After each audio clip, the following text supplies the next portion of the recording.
Welcome back to Eliances Heroes, where heroes in business align. To be part of our super community and find out more about Eliances, visit www.Eliances.com. That's right. And you know it's the only place, so make sure you go to Eliances.com. That's Eliances.com. You want to check out past interviews, make sure you go ahead and go there. In fact, you could check out the interview that I did with Richard Branson. Yep, the Richard Branson. Go to Eliances.com. That's Eliances.com. For our next interview, we're going to be talking about real estate, right? That's what everybody seems to be talking about right now. But also, too, what's going on with the whole things moving and product moving. And we've got the person who's going to help educate us on it because he is with Global Solutions. He's the managing partner of Cardinal Global Solutions. With that, welcome to the show, Keith Cardinal.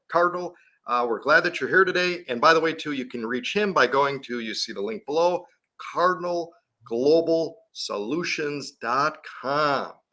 All right, boy, you know so much. You know, I know yesterday we had you at one of the Eliances private suite, and like everybody wanted to talk to you, and you've got so much to share. I don't even know where to start because so much is happening in the world, and you can help us navigate it. Where do we start? Well, you know, the interesting thing is, let's start with what the Fed did yesterday. So we had a 75 basis point tick up in interest, and we also what that did with the market, and that followed a 50-point basis hit, and talks of another 75 points in July. And where I'm coming from a supply chain standpoint, my background being a global director of supply chain for many years with Henkel, and then running my own packaging and supply chain consultancy, is we're using old tools to try and solve a problem we've never seen before. And that old tool is the inverse relationship that typically exists between interest rates and inflation. Except that what it's not taking into account right now is some dynamics in the two black swan events we've had. Sure, there's pent-up demand. Sure, there was money floating around. But you had lumber mills on the building side that shut down and still have not come up to capacity. You have the extremely high fuel costs with about 30 or so percent of the global oil reserves being sanctioned and not available. And then you have our friends in the U.S., everybody talks about, well, they don't want to drill more because of green. There's 700 wells that went dormant during the pandemic that the big oil companies are refusing to bring up live because they want to, in shareholder performance, want to recapture as much profit as they didn't get during the pandemic. So those are levers that aren't being pulled. And then you talk about food, you've got about 30% of the world's wheat production not going to happen this year because whether people know it or not, Russia and Ukraine are two of the largest producers of wheat. So how does that affect us, and how does that affect real estate and all of this is, I'd go to say that, you can raise interest rates all you want. It's not going to have the same relationship in driving down inflation, but what it will do is put us into a recession. And that is already starting to see longer days on market for housing. People that are doing flips are now having to price their ARVs to the low end of the spectrum. And what we're seeing, I'm part of a lumber brokerage. We can typically get lumber well below what the wholesalers can get, but you're starting to see for larger builds like multifamilies.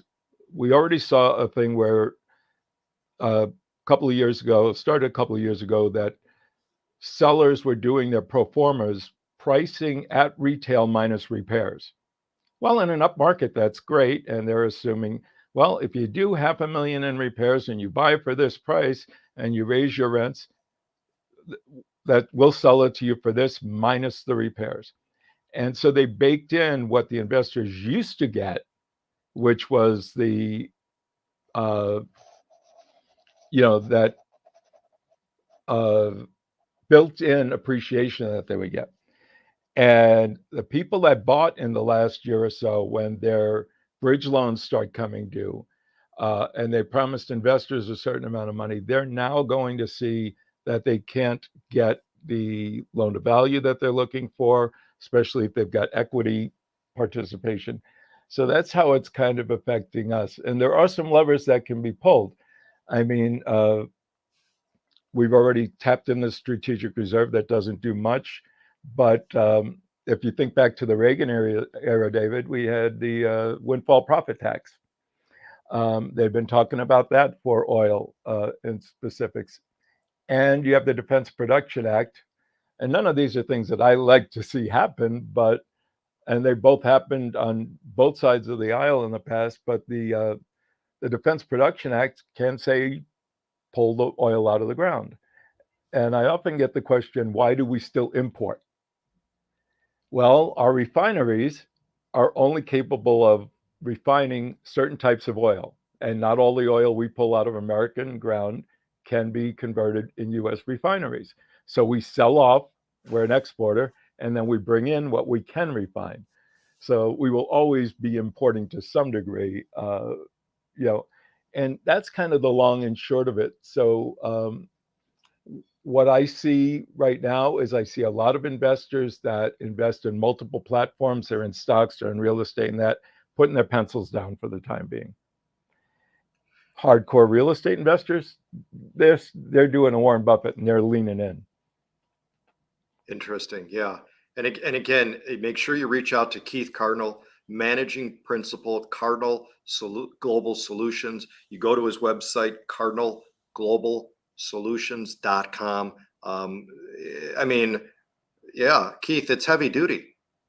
We've never seen this before. So, and I'm old enough to go back to the gas rationing odd even days, during the OPEC embargoes and all that. So it's similar, and I'm actually old enough to remember, although I wasn't a voting age then, the Nixon wage and price freezes.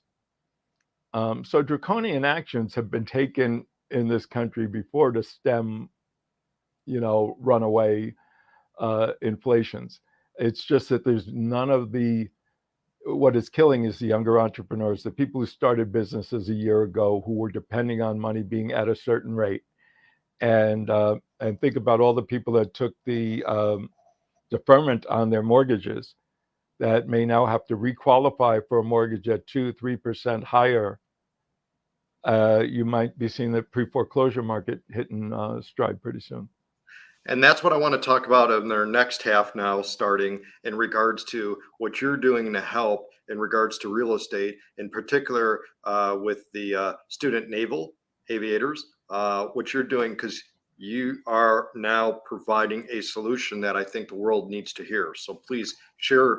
I mean, it's phenomenal. I know because I've talked before, share about what it is. Well, and this is a great project, and we've actually had to temporarily sideline it for some of the reasons that I gave you. We're still going to do it, but rental housing in this country is broken. And one of the areas that's really broken is in student naval aviators, anywhere we train military. We just pretty much give them a basic housing allowance, throw them out to the street and say, go find housing. And they either have to become unwilling landlords or they get a group of guys together. And, the leasing structure in most of these areas wants 1-year leases. And what we've developed is a duty-based system for, it's based off of their orders, and we do co-living community style based on a secure room, 4-bedroom houses, and then a large living and dining area. And this is nothing new. This is something that in Germany is called a WG. They've converted office buildings to 30, units like that. And it's great for nursing, contract nursing housing. And most importantly, we've been getting calls from, for instance, from Durango. Several restaurateurs there called us and said, you have a solution? We can't get housing for any of our workers so that they can live near where they work. And this co-living model works well for them too.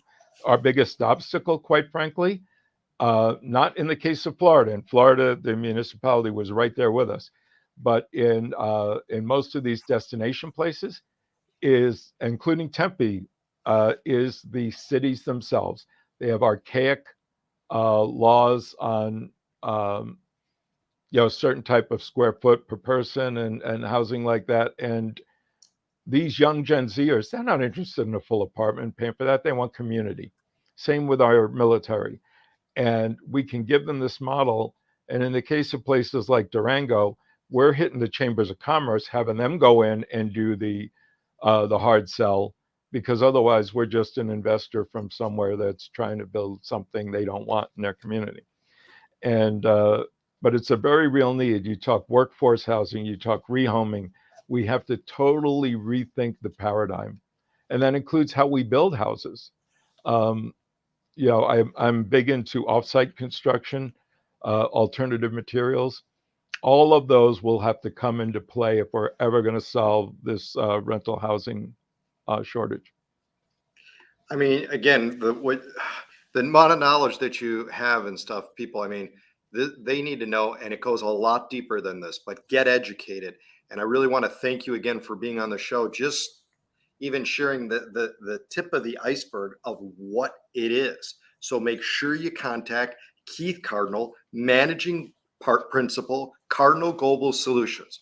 So don't wait. Go to cardinalglobalsolutions.com. I'm sure there's a contact us, and reach out to him. Keith, I got to tell you, boy, you know a lot about this subject, and appreciate you sharing it.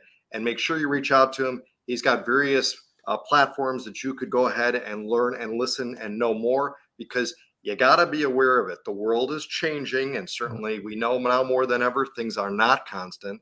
And helping those interested in real estate investments get their start and also to be successful. So reach out. That's a hero, making things happen. Keith Cardinal, cardinalglobalsolutions.com. This has been David Kogan with the Eliances Hero Show. Thank you, David. Thank you. But you got to dance with me too. Sorry, I asked it in a little bit. Thank you. That works. And if your 401k became a 201k, talk to me.